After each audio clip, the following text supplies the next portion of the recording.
Hey everybody, this is Kelly. Welcome back to another episode of Ask a Therapist. Today is kind of a special video for me because it is our 50th publish. 50 different Ask a Therapist videos have been published on YouTube now, and I just can't believe we've had 50 things to talk about. Thank you so much for all of you who have subscribed. If you have not yet subscribed, please do so. We would love to be able to notify you when we publish videos. So ring the bell, hit a like, write a comment in it. This week, the video is something that I both love and despise as a topic in general, and that is coming out later in life. So I think it's important for me to sort of state my own bias initially. And part of that is the idea of later in life really drives me nuts. I appreciate the term. I understand where it comes from. I get the necessity of it, but it bothers me because the word late and life just makes it sound like, oh, it's too late for me to do some things, or I waited too long. And understanding who you are takes time, and everybody's journey is different. There are certain specific things that happen in the experience of coming out later in life that are different from coming out in your teens or 20s.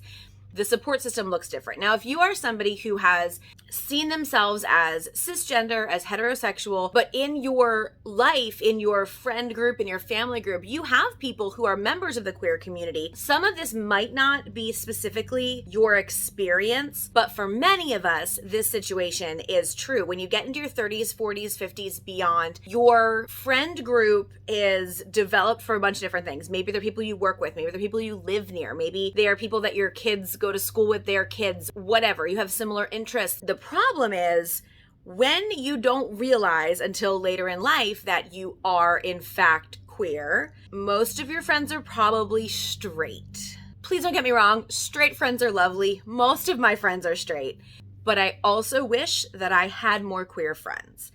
And part of that is because there are things in the experience of life that happen on a timeline. Understanding who you are, coming to terms with that, letting people in your life know about that. Having other people who have gone through those things is extraordinarily helpful to working through it yourself and being able to be fully formed on the other side of your revelation, right? But if you don't have anybody who's ever gone through that, it can be difficult. For instance, I have a friend group that likes to talk about sex. Well, when we talk about sex, I don't talk. Not because I don't want to talk about it. I would talk about sex all day, but it's weird.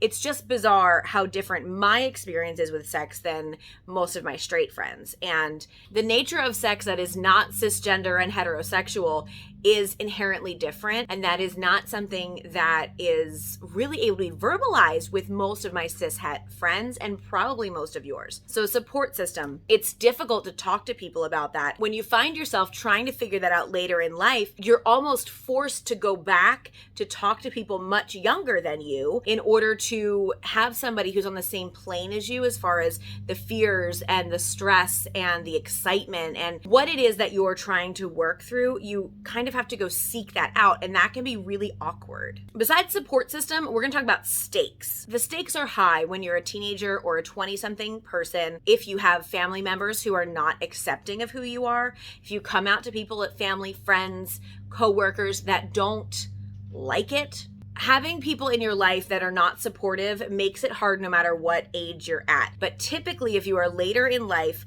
understanding your sexuality, understanding yourself for the first time, or really addressing it for the first time, it's a whole different thing because the stakes are higher. You more than likely have a family. You more than likely have some sort of a partner that you've committed to. And now you have to figure this out. Do you stay with your partner? Do you include them in your conversation? Do you figure it out on your own and then bring it to them? Do you go to therapy? The answer to that is yes. Do you bring them to therapy? The answer to that is also yes, when you are ready.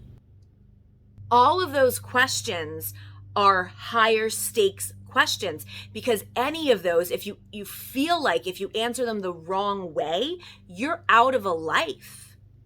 And who wants to start their life over at 30, 40, 50 plus? Who wants to? That's exhausting and terrifying and also liberating and exciting and kind of fun, and it gets very confusing.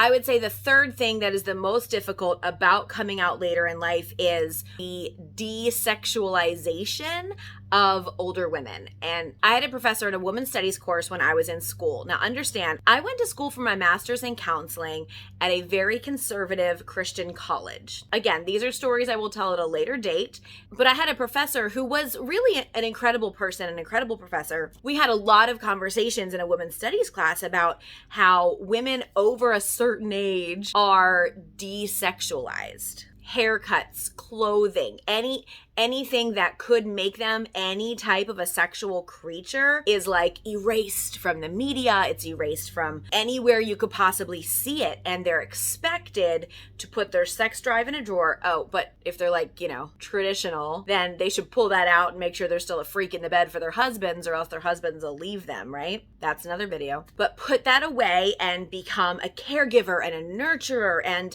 Mother Earth type things, and just sort of love and embrace everybody. But don't you dare try a new makeup trend or wear tight clothing or dress or act in any way that hints that you may be sexual. Take that message, and then they end up understanding themselves not to be cisgender heterosexual, and now going out to find a relationship or to make a connection with someone on an emotional or a sexual level. You have to bring all that back. Well, how do you bring all that back when you've been told to put it in a drawer for so long? That's not something you just snap your fingers and bring back. So in the midst of trying to figure out how much of a grenade you want to throw into your life and blow things up and start new and maybe hurt people that you really do love, or continue to hurt yourself even more. None of these are good options, by the way. At the same time as that, you have to figure out how to feel sexy and how to feel attractive, how to feel attracted to someone. The challenges of coming out later in life are intense. I just want to finish this on a positive note, and I want to talk to you for a second about some of the positives to coming out later in life. Are you ready? Number one, if you are willing to make an overhaul change in your life, your capacity for bullshit is going to be a lot lower. You are going to have, on some level, a confidence that you don't have when you're in your 20s because you've lived a little bit more life. You've had to go through a lot of crap to get here, and you have to be sure that it's something you want, or else you wouldn't be doing it, right? So the confidence level can actually be higher because you know more about yourself. The life satisfaction level also will be higher than it was before you denied yourself. And I also truly believe that those friendships that we do make will last. Because when you're searching for those people to confide in and to bond to, once you do find them, you bond on a level that is completely different than a bond you have with someone in your teens and 20s. Post-pandemic, there are a lot of people coming out.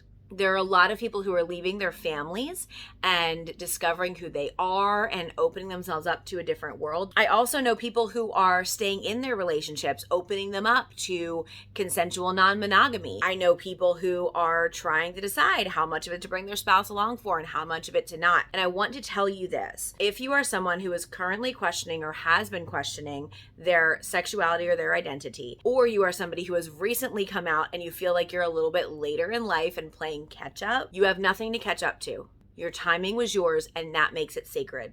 You're going to be okay. You're not alone. Post-pandemic, there are a lot of people who are re-looking at their lives and trying to decide what it is they want to be locked into. It can be scary. It can also be amazing.